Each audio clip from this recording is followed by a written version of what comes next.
nasta'in wa ala umurid dunya waddin. Wassalatu wassalamu ala asyrafil anbiya'i wal mursalin wa ala alihi wa sahbihi ajma'in. Alhamdulillah, pada hari ini kita bertemu lagi seperti biasa, namun bukan pelajaran akhlak ya. Khusus hari ini kita membahas dulu sejarah kebudayaan Islam. Nah, terima kasih untuk ketersediaannya. Agar mendapat ilmu yang manfaat dan barokah, mari seperti biasa kita awali dengan niat belajar bersama-sama. Bismillahirrahmanirrahim. Nawaitu ta'alluma wa ta'lim. Allahumma inni as'aluka ilman nafi'a wa rizqan thayyiba wa amalan mutaqabbala. Allahumma rzuqna fahman nabiyyin. Pernah mendengar tentang Wali Songo sekilas? Pernah lihat wajah-wajah ini ya? Pernah. Ini merupakan gambaran, hanya gambaran. Ada yang hafal nama-nama Sunan Wali Songo?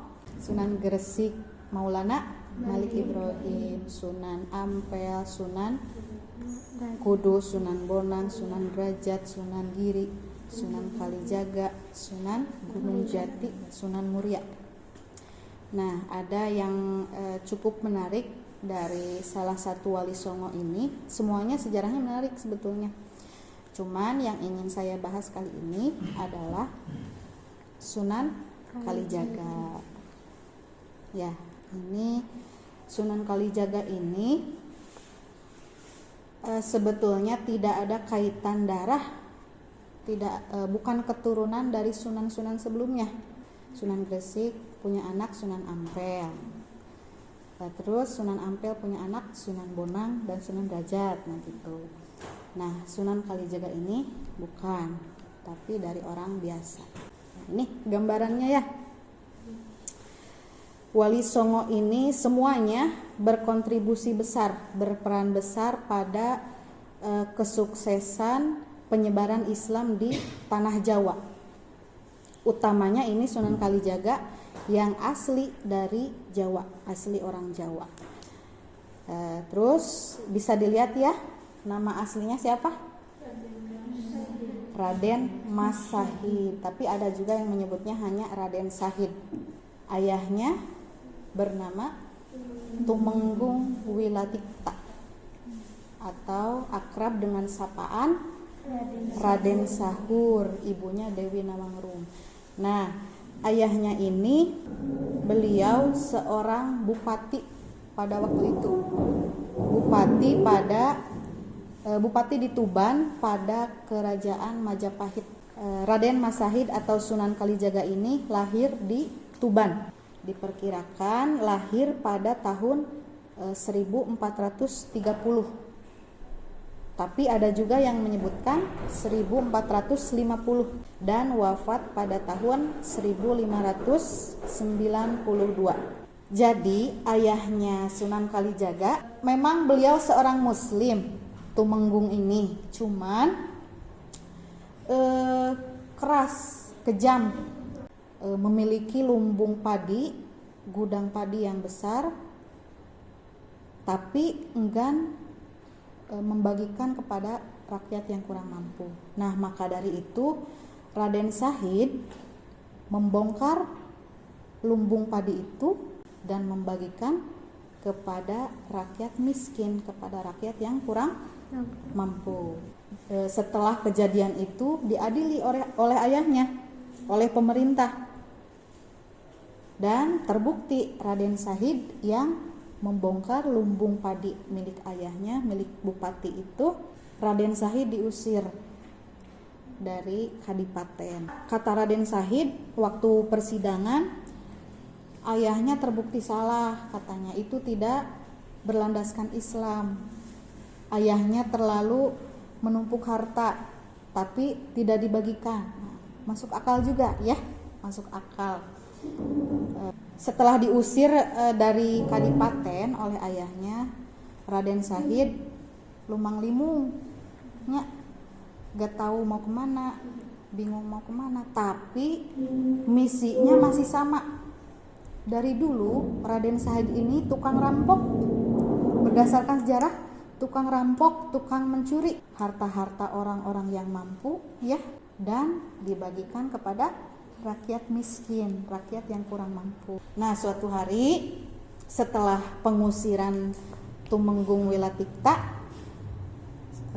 Raden Syahid pergi ke sebuah hutan, berdiam di sebuah hutan. Raden Syahid bertemu seorang kakek tua yang bertongkat. Ternyata kakek bertongkat ini Sunan Bonang. Bertemu Sunan Bonang. Tongkat yang dibawa kakek itu seperti emas, katanya berkilau, warna kuning kayak emas. Aku mau rampok aja kakek-kakek ini, katanya. Biar aku bisa jual dan membagikan harta kepada rakyat yang kurang mampu. Kala itu Sunan Bonang berkata, jangan gitu, ini jalannya salah, gak bener, katanya. Tuh, kalau kamu ingin mendapatkan harta tanpa berusaha, coba muncek Sunda nama, coba ala buah aren emas, ditangkal buah aren emas. Kata Raden Syahid, benar juga nya. Kenapa dari tadi nggak kelihatan si pohon teh, tapi semenjak kakek tua bertongkat itu datang, ada pohon aren emas. Nah, terus Sunan Bonang atau kakek tua yang bertongkat itu pergi ke sungai. Raden Syahid mengikuti Sunan Bonang ke sungai. Belum saling mengenal ya pada saat itu. Terus meminta agar Sunan Bonang menerimanya menjadi murid Sunan Bonang pada saat itu. Raden Syahid berkata bahwa ingin menjadi muridnya. Pada saat itu tongkat yang dibawa tadi diberikan kepada Raden Syahid. Ya udah, kalau kamu mau menjadi murid saya, tunggu tongkat ini di sungai dan ditancapkan ke sisi sungai. Tunggu sampai saya kembali, kata Sunan Bonang kepada Raden Syahid. Baiklah, bakatkeun hayang jadi murid. Duduk menjaga tongkat itu yang ditancapkan ke tanah. Tidak terasa sampai 3 tahun. Jadi Raden Syahid ini bersemedi di pinggir sungai menjaga tongkat Sunan Bonang. 3 tahun kemudian, sehingga akar-akar dan rumput-rumput sudah menutupi tubuhnya. 3 tahun kemudian Sunan Bonang baru datang. Sunan Bonang datang membangunkan Raden Syahid, menjaga tongkatnya di sungai itu. Asal usul penamaan Kalijaga itu dari sini. Kalijaga belum jadi Sunan. Nah, itu yang dipelajari Kalijaga dari Sunan Bonang, menggunakan kesenian, menggunakan kebudayaan untuk menyebarkan agama Islam. Terus belajar dalam waktu yang lama, jadi Kalijaga barulah disebut Sunan. Sunan Kalijaga hidup pada 4 kerajaan tadi ya, masa pemerintahan tadi. Yang pertama, yang ke-1 itu Majapahit, itu gambarannya. Yang kedua Kerajaan Demak yang dipimpin oleh Raden Patah. Lalu yang selanjutnya itu Kerajaan Pajang. Yang terakhir Kerajaan Mataram awal. Kehidupan pernikahan atau rumah tangga Sunan Kalijaga. Ada 3 istrinya ya? Ya. Yang pertama ada siapa? Dewi Saroh. Yang kedua Siti Zainab. Yang ketiga Siti Hafsah. Dari Dewi Saroh memiliki 3 anak. Sunan Muria itu anak Sunan Kalijaga ternyata ya. Yang perempuannya ada Dewi Rukoyah dan Dewi Sofia. Siti Zainab, dari Siti Zainab ini memiliki anak 5, Ratu Pembayun, Nyai Ageng Panegak, Sunan Hadi, Raden Abdurrahman, dan Nyai Ageng Ngerang. Kalau dari Siti Hafsah tidak ada anak. Sunan Kalijaga wafat pada tanggal 12 Muharram atau sekitar 17 Oktober 1592. Makamnya ada di daerah Kadilangu, Kabupaten Demak. Saya mau uji kalian tanya jawab. Tadi memperhatikan atau tidak? Ada yang masih ingat nama asli Sunan Kalijaga? Raden Mas Sahid. Betul, Raden Sahid. Tempat kelahiran Raden Sahid? Tuban. Siapa nama ayah Sunan Kalijaga? Tumenggung Wilatikta. Sunan Kalijaga berguru kepada Sunan Bonang. Bagaimana asal usul penamaan Kalijaga? Karena menjaga kali, menjaga sungai, diperintah oleh gurunya, yaitu Sunan Bonang. Alhamdulillah, berarti sudah pada memahami. Ibu mau bertanya. Ya, boleh. Kan? Siapa yang meyakini kewalian Wali Songo, dan ada gak dari dulu sampai saat ini yang tidak mengakui kewalian Wali Songo? Oke, ada lagi? Tampung dulu pertanyaannya. Ya. Kenapa mayoritas Wali Songo berdakwah dengan kebudayaan lokal? Ya, oke. Kenapa kebanyakan Wali Songo berdakwah dengan kebudayaan lokal? Adakah saat ini ulama yang berdakwah dengan strategi seperti Sunan Kalijaga? Strateginya seperti Sunan Kalijaga. Saya coba jawab dulu dari yang pertama. Siapa yang mengakui kewalian Wali Songo? Kenapa tiba-tiba jadi Sunan? Diakui sama siapa? Dan ada nggak yang tidak mengakui atau tidak setuju? Nah, yang pertama, yang mengakui kewalian Wali Songo itu masyarakat Jawa itu sendiri. Ya kan tadinya mereka Islam masih minoritas, masih kecil. Nah, dipercaya oleh masyarakat Islam, terus didukung sama mereka, sehingga dakwahnya yang tidak mengakui. Dari dulu sampai sekarang ada tidak yang tidak mengakui kewalian mereka? Tentu ada. Yang pertama, dari orang-orang yang tidak percaya sejarah. Terus selanjutnya, yang tidak percaya atau ragu-ragu kepada sunan-sunan ini, pengikut Salafi, yang mana mereka paling anti, misalnya anti musik, ya.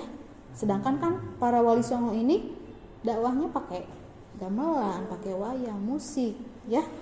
Nah, dikritik metodenya, metode dakwah Wali Songo ini yang dianggap terlalu bercampur dengan budaya lokal. Jadi tidak sepenuhnya sesuai dengan ajaran Islam yang murni. Kenapa? Kebanyakan Wali Songo berdakwah dengan kebudayaan lokal. Tadi sebetulnya sudah dibahas sedikit-sedikit, biar mereka sebetulnya merasa mudah aja, mempermudah penerimaan Islam. Terus yang ketiga, ada apa tidak sekarang ulama yang berdakwah dengan strategi Wali Songo, Sunan Kalijaga terutama. Banyak sebetulnya ya, kalau disebutkan satu persatu. Ada MH Ainun Najib yang disebut Cak Nun. Ada yang tahu nggak? Pernah dengar? Atau mau lihat videonya? Oke, kita coba ya.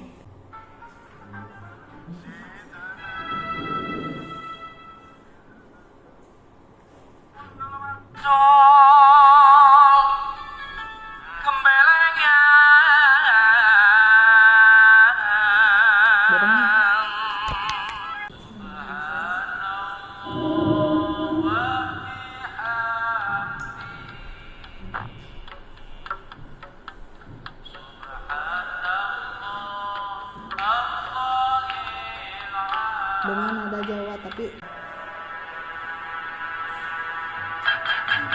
pakai gamelan, tapi nggak ada tampilannya, ini editan.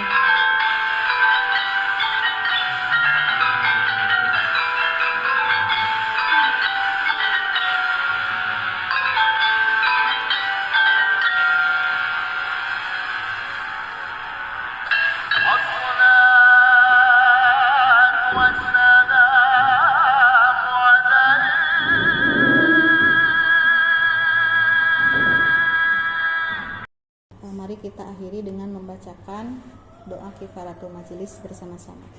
Subhanaka Allahumma. Wassalamualaikum warahmatullahi wabarakatuh.